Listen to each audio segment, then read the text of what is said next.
Hello guys, it has been a while since I played Rainworld. This time I will play a mod called Metastasis. I have played many Rainworld mods that added new regions, and this one in particular really caught my attention. The mod is inspired by trypophobia and was dedicated to the creator's pet, who passed away on the same day the mod was released. God bless your friend, bro. This experience seems quite promising. Let's see what awaits us in the depths of this fleshy crimson wasteland. So we start in Garbage Wastes. Something I really dislike about mod regions is that many of them do not tell you how to find them. Some simply indicate the region it connects to.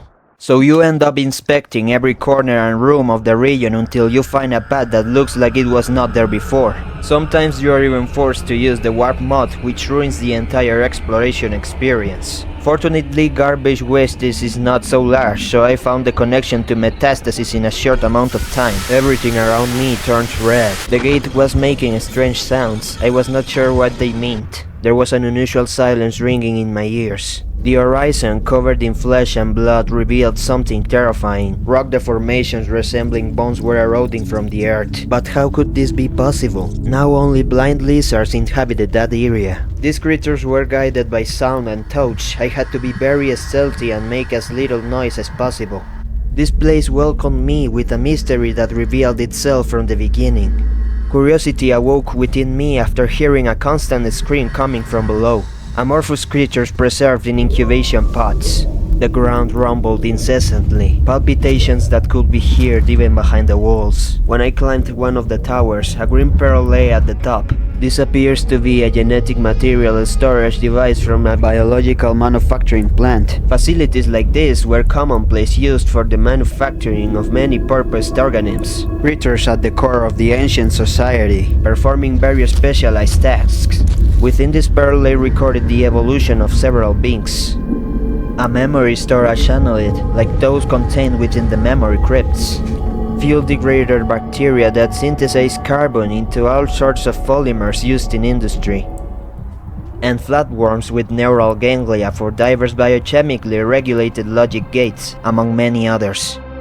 However, it seems like this place has experienced a catastrophic failure.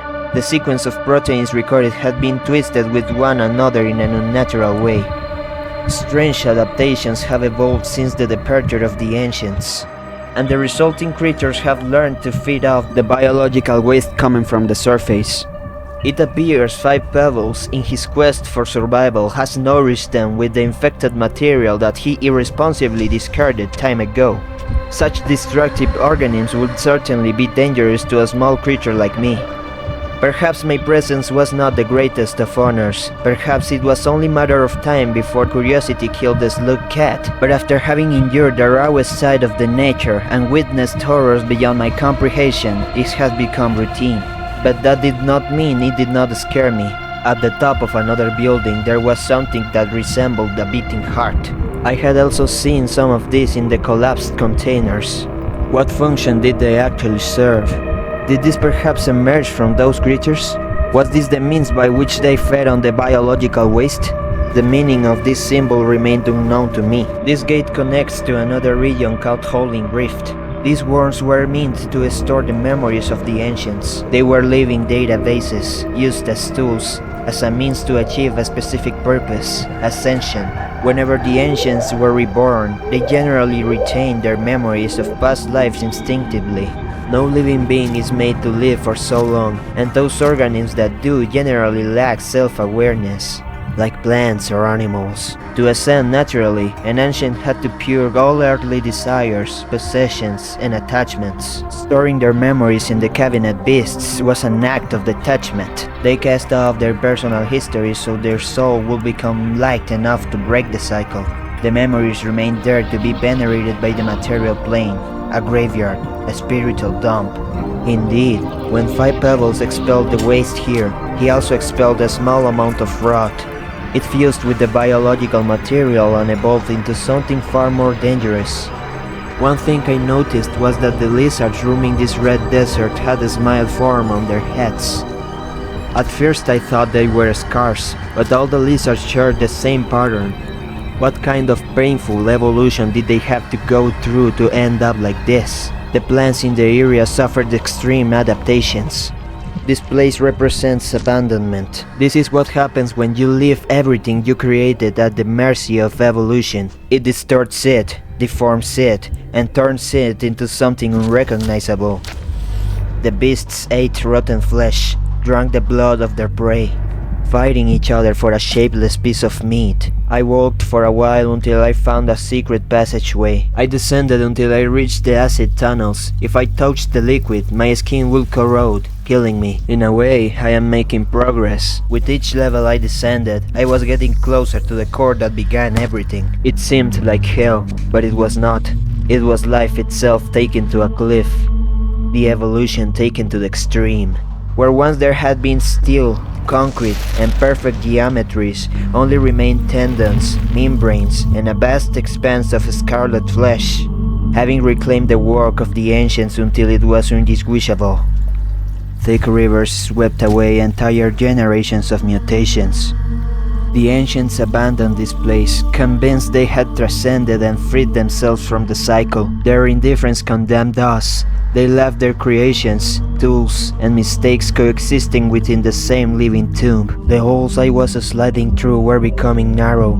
Each corridor was like an intestine. The walls breathed with an ancestral slowness, swelling up with every passing moment. Yet, in the depths, something remained. Not a monster or a ghost, but an echo. The fragment of an extinguished will trapped among living fibers like fossilized thoughts within a body that never ceased to grow. To witness the souls left behind, being crafted by my own, which I could not let go. Unlike us, in their lack of understanding, they cling to life through insatiable instinct. The unawareness of the passing cycles. You are not a holder of such blessings, are you? I try to live a physical part of myself within the ever-grown colonies of velvet vessels. Their cages akin to the warmth of a womb, a piece of myself that would remain trapped with them, but remembered after my departure. And thus, I'm here, to forever contemplate their decay, of my own flesh, of my own soul. That echo contributed to creating these forms of life. The suffering comes from the attachment to the material world, to the cycle of life. The ancients understood the cycle of existence. That was why they sought to free themselves from it. Animals do not understand this. They simply survive instinctively. They cling to life because they do not understand anything else. Certainly, that is ignorance, but also a blessing. That I understood all of this was a living miracle, but also a burden. The echo developed feelings for these creatures. The pods felt like a warm, protective place, a refuge. The echo tried to merge with those things, depositing their own flesh into them.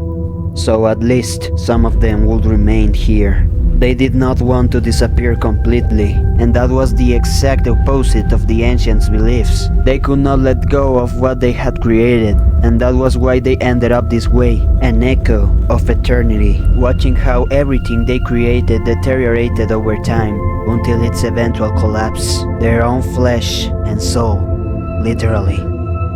I was now heading there as the saint. I already have the ability to fly, so my journey will be shorter this time, to find that place which represented the worst of my nightmares, and refute it. But when I arrived, the only thing I found was absolute silence. Where there had once been raw flesh and fresh blood, only bone and ash remained. The place did not cease to be dark. It was I who stopped fearing it. Silence ended up devouring the monsters, and where every shadow once seemed like a thread, only empty rooms were left. Unable to remember why it once struck terror, it used to be a lair of beasts. Now it is an abandoned museum. The scars remain on the walls, but the bloodshed ended long ago. Only the echo walked its halls. Fear died long before the place did. What was once an abyss willing to swallow me ended up becoming a static landscape, where the only inhabitant is the dust of memories. There was a time when I crossed this place like a prey, my heart beating to the rhythm of the fear.